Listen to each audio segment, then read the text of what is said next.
So today I'm going to talk about incompatible kidneys.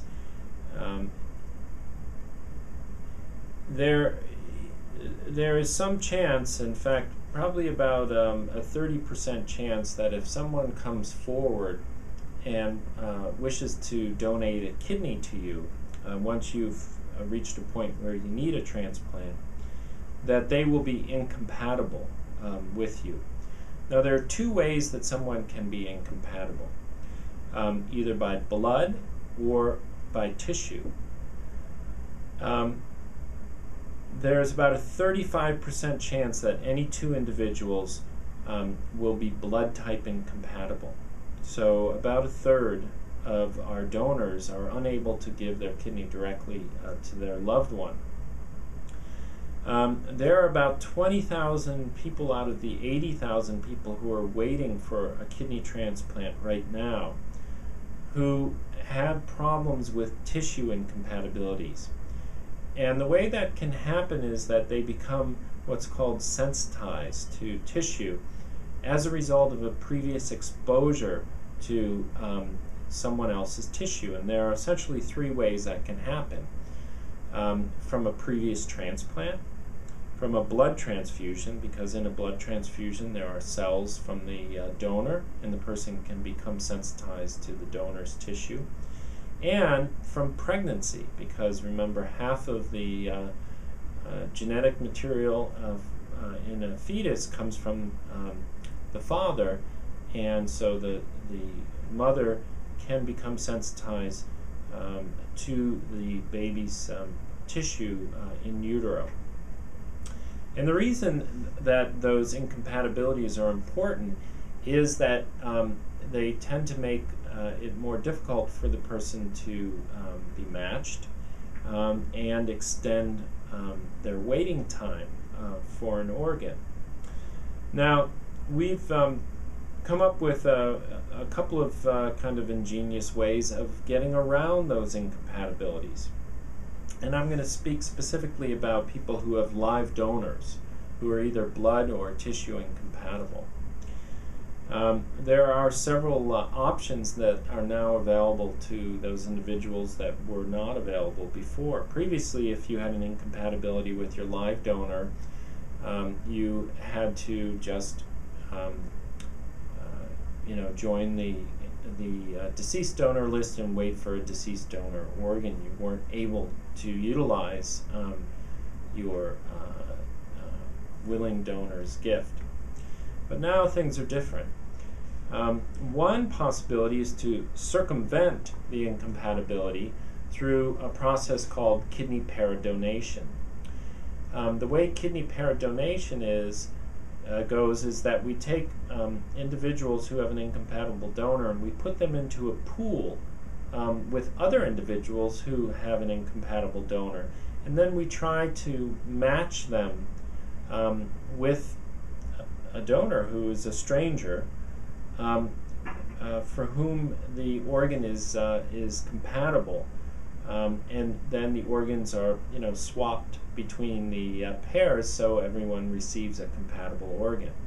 So in other words, if your donor is a blood type A and you're a blood type B, well, your donor is unable to give their kidney directly to you, but if we match you up with a pair that has the opposite incompatibility, where the donor is a B and the recipient is an A, your loved one gives their kidney to the other recipient and their donor gives their kidney to you.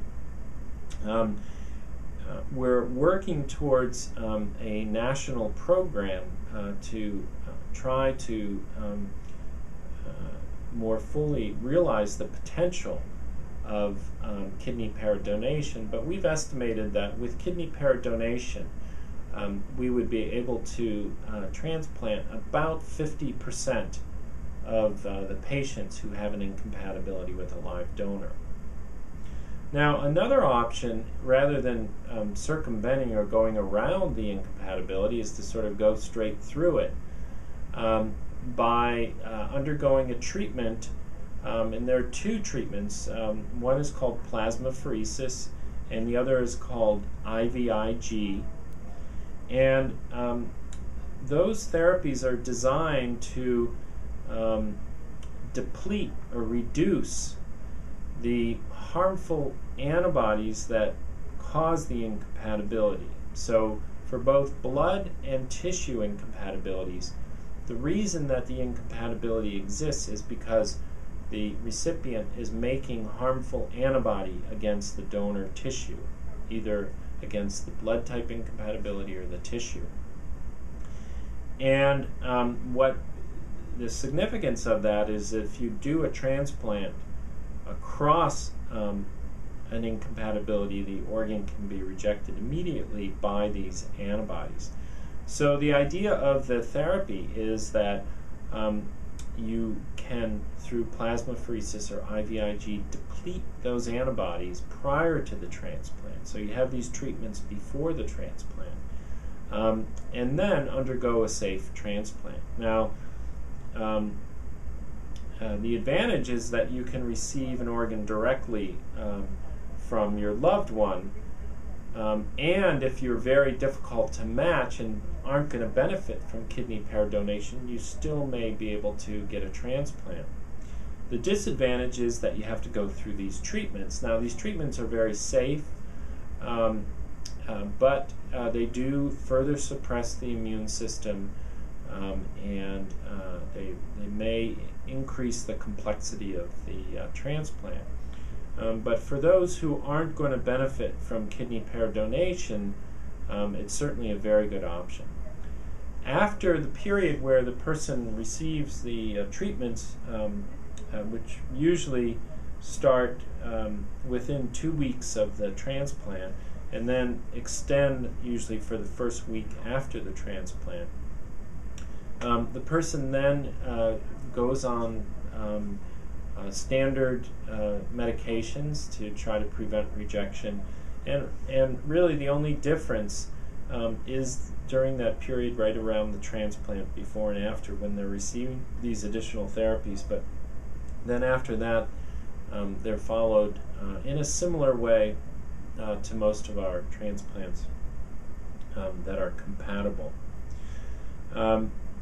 So these are innovative, fairly new, but highly successful ways of receiving a kidney if you have an incompatible live donor. If you don't have a live donor but are difficult to match, there's the option of receiving IVIG, one of the medications that depletes the antibodies, over a period of usually 4 months.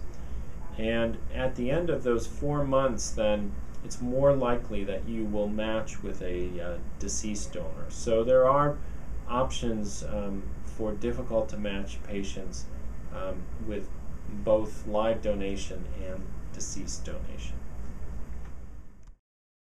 iCompassion.org, a registered 501c3 nonprofit, is the first free, independent, and trusted online community for people dealing with kidney disease.